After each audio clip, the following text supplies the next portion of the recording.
जब भी कोई रे ऑफ लाइट एक मीडियम से दूसरे मीडियम में जाती है, मान लो ये है एयर और ये है कोई मीडियम, ठीक है। एयर से मीडियम में भी जा सकती है या एक मीडियम से दूसरे मीडियम में भी जा सकते हैं, ठीक है। तो जब भी कोई रे ऑफ लाइट एक मीडियम से दूसरे मीडियम में एंटर करती है तो वो अपने पाथ से डेविएट हो जाती है, ठीक है ना। इसका ओरिजिनल पाथ ये था और ये अपने पाथ से डेविएट हो जाती है, ये फिनोमेना कहलाता है रिफ्रैक्शन ऑफ लाइट, ठीक है। जब भी ray of light rare medium से डेंसर मीडियम में जाती है तो नॉर्मल की ओर बेंड हो जाती है और डेंसर से रेयर में जाएगी तो नॉर्मल से दूर हट जाएगी। क्लियर है इतना? इसका रीजन क्या होगा? Velocity of light is different in different medium, ठीक है। अलग अलग मीडियम में लाइट की वेलोसिटी अलग अलग होती है, ठीक है। अब आप ये देखो, ये कहलाएगा एंगल ऑफ इंसिडेंट आई, ये होगा एंगल ऑफ रिफ्रैक्शन आर, ठीक है। लॉ ऑफ रिफ्रैक्शन क्या कहते हैं? इंसिडेंट रे नॉर्मल और रिफ्रैक्टेड रे एक ही प्लेन में होंगे। और सेकंड होता है स्नेल्स लॉ। स्नेल लॉ क्या कहता है? Sine I over sine are equal to V1 over V2, ठीक है। Sine I over sine r, sine i air में बनने वाला एंगल हो गया, आर कौन सा हो गया? एंगल ऑफ रिफ्रैक्शन, ठीक है। Equal to V1 upon V2। V1 क्या है? Velocity of light in first medium upon velocity of light in second medium. Clear है इतना? V को आप लिख सकते हो nu lambda 1 equal to nu lambda 2। Nu यहाँ पर क्या है? फ्रीक्वेंसी। लैम्डा 1 और लैम्डा 2 है लाइट की वेवलेंथ, ठीक है। जब भी रे ऑफ लाइट एक मीडियम से दूसरे मीडियम में जाती है तो उसकी वेवलेंथ चेंज हो सकती है, वेलोसिटी चेंज हो सकती है, लेकिन फ्रीक्वेंसी लाइट का बेसिक कैरेक्टरिस्टिक होता है, ये कभी भी चेंज नहीं होता, ठीक है ना। फ्रीक्वेंसी कभी भी चेंज नहीं होती है, ठीक है। तो sine I over sine are equal to V1 over V2 equal to lambda 1 over lambda 2, इसी को हम लिखते हैं म्यू एयर टू मीडियम, ठीक है। इसको पढ़ते हैं refractive index of medium with respect to air, ठीक है। किसी भी दो पेयर के लिए, दो मीडियम के पेयर के लिए म्यू की वैल्यू कांस्टेंट होती है। आपको याद कौन कौन सी रखना है? Refractive index of water with respect to air ये होता है 4/3, ये होता है 4/3। Refractive index of glass with respect to air ये क्या बताए थे आपको? 3/2। और refractive index of diamond with respect to air ये होता है 2.4, ठीक है। ये सब आपको याद रखने हैं। अब इसके बाद देखो, जब भी ray of light denser medium से रेयर मीडियम में जाएगी तो नॉर्मल से दूर हट जाएगी, ये कहलाएगा एंगल ऑफ इंसिडेंट। इस कंडीशन में ये कहलाएगा एंगल ऑफ रिफ्रैक्शन। अब आपने क्या किया? एंगल ऑफ इंसिडेंट बढ़ाते जाओगे तो एंगल ऑफ रिफ्रैक्शन भी बढ़ता जाएगा और एक ऐसी कंडीशन आएगी, एक ऐसी कंडीशन आएगी जब रे ऑफ लाइट रिफ्रैक्टिंग सरफेस के पैरेलल निकल जाएगी, ठीक है ना। एंगल ऑफ रिफ्रैक्शन हो जाएगा 90 डिग्री, ये कंडीशन कहलाती है क्रिटिकल कंडीशन। और एंगल ऑफ इंसिडेंस कहलाता है क्रिटिकल एंगल। इस कंडीशन में angle of incident critical angle के इक्वल होगा, ठीक है।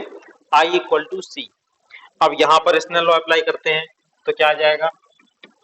Sine I over sine 90 equal to mu medium से एयर, ठीक है। मीडियम से एयर तो क्या आ जाएगा? साइन आई, आई को आप क्या लिखोगे? सी। साइन 90 की वैल्यू होगी 1 equal to mu refractive index of air with respect to medium. अब बेटा आप ये देखो, देखो म्यू 1 2 क्या होगा? जैसे आप देख रहे थे म्यू एयर से मीडियम है तो V1 ओवर V2। V1 मतलब V एयर और V2 यानी V मीडियम। तो ऐसे ही म्यू 1 2 क्या हो जाएगा? V1 over V2। और अगर हमें लिखना हो म्यू 2 1, इसको आप क्या लिखोगे? V2 ओवर V1, ठीक है। तो आपको मालूम है μ12 और μ21 एक दूसरे के जस्ट अपोजिट होंगे, इसका मतलब क्या हो गया,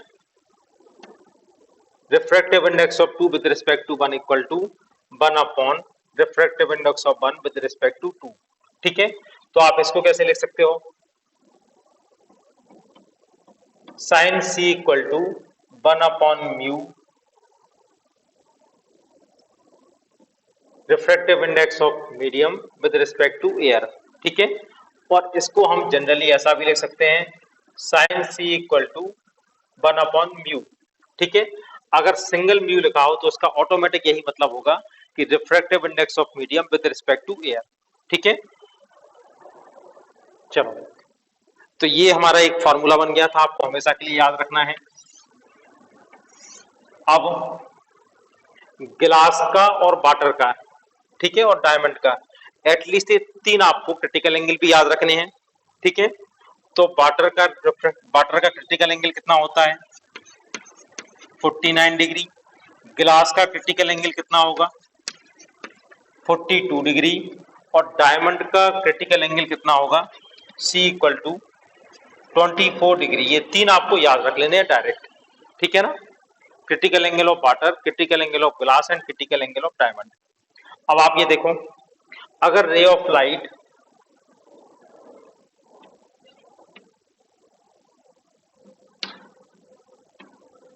क्रिटिकल एंगल से भी ज्यादा एंगल पर आए, ठीक है, अगर कोई रे ऑफ लाइट क्रिटिकल एंगल से ज्यादा एंगल पर इंसिडेंट हो तो रे ऑफ लाइट उसी मीडियम में वापस आ जाती है।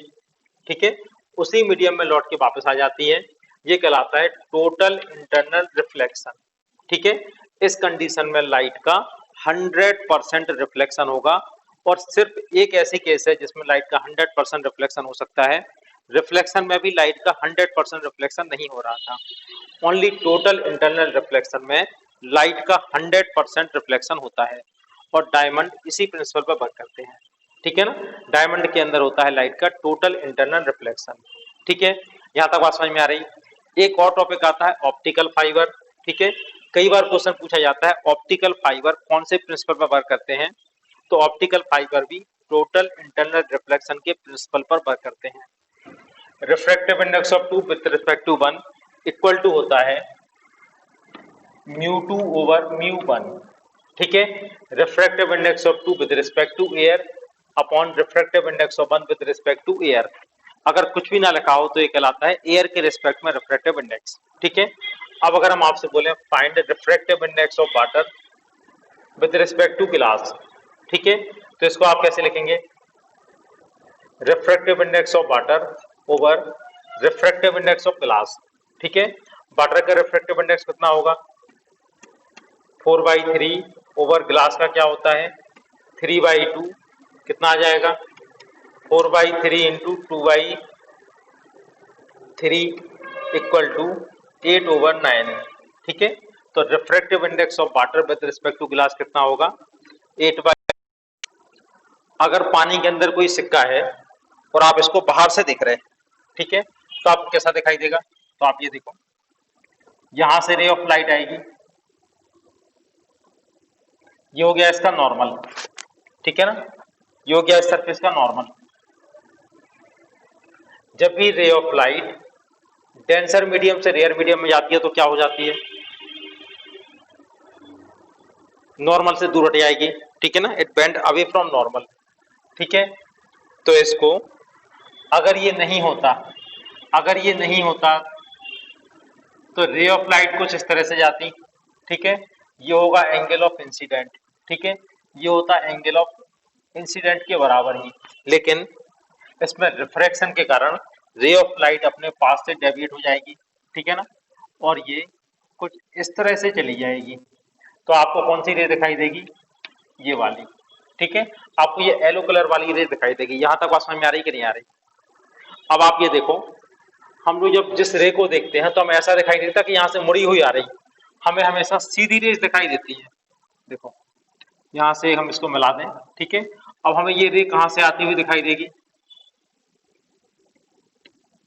इस पॉइंट से। तो अगर ये ऑब्जेक्ट है, ये है पॉइंट O, ठीक है, O हो गया ऑब्जेक्ट, तो आई कहलाएगी इसकी इमेज। ठीक है, वो हो गया ऑब्जेक्ट, तो आई क्या कहलाएगी इसकी इमेज। आ रही बेटा बात समझ में कि नहीं आ रही है बताओ।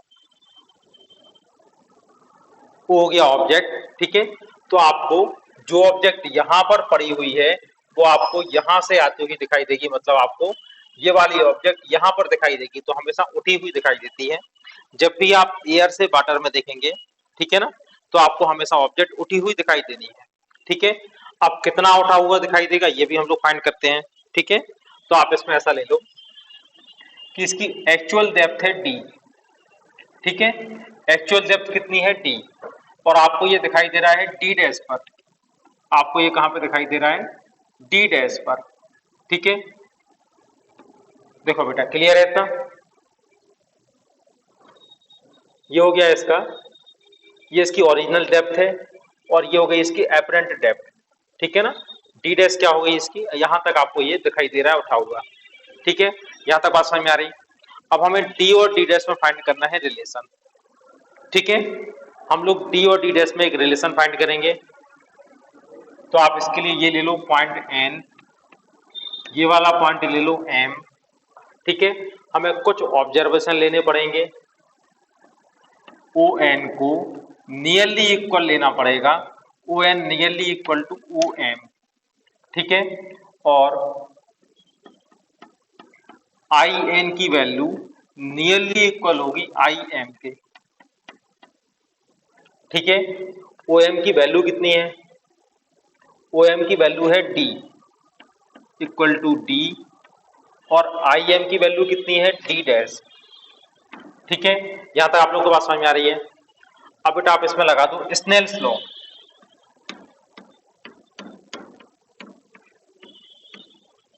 ठीक है, स्नेल लॉ क्या कहता है, म्यू रे ऑफ लाइट कहां से कहां जा रही है, मीडियम से एयर। ठीक है ना, मीडियम से air equal to sine I over क्या होगा, साइन आर। ठीक है इतना। अब आप म्यू मीडियम से एयर है तो आप इसको ऐसा लिख सकते हो 1 mu air to medium equal to sine I और साइन आर की वैल्यू हमें फाइंड करनी है। तो साइन आई और साइन आर की वैल्यू कहां से फाइंड कर लेंगे, देखो ये तो हो गया आई। ठीक है, आर कौन सा एंगल होगा, आर होगा ये वाला एंगल, ये वाला एंगल कहलाएगा आर, और ये इसके करस्पॉन्डिंग एंगल है तो ये वाला भी हो जाएगा आर। ठीक है इतना, ये वाला एंगल और ये वाला एंगल इक्वल होगा, और आप ये देखो ये वाला एंगल है आई, तो ये कहलाएगा इसका अल्टरनेट एंगल, तो ये वाला एंगल भी हो जाएगा आई। देख लो आप लोग equal to sine I. Sine I की वैल्यू कहां से लेके आएंगे, साइन आई की वैल्यू आप ट्राइंगल ओ एन एम, ठीक है, ट्राइंगल ओ एन एम, इसमें साइन आई इक्वल टू क्या होगा, ओ एन एम। ठीक है, sine I equal to perpendicular upon hypotenuse. ठीक है, तो आप क्या लिखेंगे M N over O N, और ओ एन की वैल्यू क्या गिवन है डी। ठीक है, बिल्कुल ऐसे ही ट्राइंगल, हाँ आर की वैल्यू कहां से लेके आएंगे, O I N, triangle sorry M I N, M I N. ठीक है, साइन आर इक्वल टू क्या होगा, sine are equal to M N over I N, M N over I N, और आई एन की value nearly equal है D dash की। ठीक है, ये वाली वैल्यू आप यहां पुट कर दो। साइन आई की वैल्यू क्या आई थी, M N over D upon M N over D dash, multiply करके क्या आ जाएगा, D dash over M N, M N से एम एन कैंसिल हो गया। ठीक है, ये आ जाएगा 1 mu equal to D dash over D. ठीक है, 1 mu equal to D dash over D, तो म्यू की वैल्यू क्या आ जाएगी इससे, म्यू इक्वल टू आ जाएगा डी ओवर डी डैश। ठीक है, म्यू का मतलब क्या होता है, refractive index of denser medium equal to D over D dash. कभी आपको अगर कंफ्यूजन होता हो तो आपको हमेशा ये याद रखना है, म्यू की वैल्यू डेंसर मीडियम के लिए हमेशा 1 से बड़ी होती है। तो ऊपर बड़ी वाली क्वांटिटी, नीचे आएगी छोटी वाली क्वांटिटी, ठीक है ना। तो डी की वैल्यू हमेशा बड़ी होगी डी डैश से, ठीक है। अब इससे डी डैश की वैल्यू भी फाइंड कर सकते हैं। डी डैश इक्वल टू क्या आ जाएगा, D dash equal to D over mu, ठीक है। अब कभी कभी कुछ ऐसे क्वेश्चन आते हैं कि आपने एक साथ बहुत सारे लिक्विड डाल दिए, ठीक है। यहाँ पर कोई भी ऑब्जेक्ट है या कोई कॉइन है, ठीक है। इसके ऊपर आपने एक लिक्विड भर दिया, इसका रिफ्रैक्टिव इंडेक्स है μ1 और इसकी डेप्थ कितना है d1। इसके ऊपर आपने एक दूसरा लिक्विड डाल दिया जो आपस में मिक्स नहीं होते हैं, इसका रिफ्रैक्टिव इंडेक्स है μ2 और ये डिस्टेंस है d2, ठीक है। अब आपको फाइंड करना है एपरेंट डेप्थ d डैश। तो d डैश की वैल्यू क्या हो जाएगी, d dash over d upon mu. तो इससे क्या आ जाएगा, d1 over μ1 plus d2 over μ2 plus और भी अगर हो तो d3 ओवर μ3। इस तरह से आप इसको सॉल्व कर सकते हैं, ठीक है। एक कॉइन है, ठीक है, एक टैंक के बॉटम पे ये पड़ा हुआ है और इसमें कुछ अलग अलग मीडियम है, ठीक है। एक इस तरह का ट्रांसपेरेंट मीडियम है जिसकी यहाँ से यहाँ तक हाइट है 15 सेंटीमीटर और रिफ्रैक्टिव इंडेक्स है म्यू इक्वल टू 2। उसके ऊपर एक ग्लास स्लैब रखी हुई है, ठीक है ना। ग्लास स्लैब की यहाँ पर थिकनेस दी है 10 सेंटीमीटर, ठीक है। उसके ऊपर वाटर है, वाटर की थिकनेस दी है 6 सेंटीमीटर, ठीक है। आपको फाइंड करना है find apparent height of coin, ठीक है। कॉइन की एपरेंट हाइट क्या दिखाई देगी अगर हम इसको आउटसाइड से देखें, ठीक है। तो आप फार्मूला कौन सा लगाएंगे, D dash equal to d1 over μ1, d2 over μ2, d3 over μ3, ठीक है। तो डी डैश इक्वल टू क्या आ जाएगा, d1 ओवर μ1। d1 की वैल्यू कितनी है, d1 की वैल्यू यहाँ पे देखो 15 और μ1 की वैल्यू कितनी है 2 प्लस d2 10 μ2। ग्लास स्लैब का रिफ्रैक्टिव इंडेक्स क्या होता है 3/2 या 1.5, ठीक है। 3/2 प्लस इसके ऊपर है वाटर, ठीक है ना। थिकनेस कितनी है 6, d3 ओवर μ3। रिफ्रैक्टिव इंडेक्स क्या होता है 4/3, 4/3, 3 का ऊपर मल्टीप्लाई करते हैं, ठीक है। इसको आप सॉल्व कर लो, ये आ जाएगा 7.5 प्लस ये कितना आ जाएगा 20/3 यानी 6.6 प्लस ये कितना आ जाएगा 2 से कैंसिल हो जाएगा 9/2 यानी 4.5, ठीक है ना। इन तीनों को आप ऐड कर दो तो आ जाएगी इससे इसकी एपरेंट डेप्थ, ठीक है। कितना आ जाएगा 12 प्लस 6 18.6 सेंटीमीटर, 18.6 सेंटीमीटर हाइट पर ये कॉइन इसको दिखाई देगा, ठीक है ना।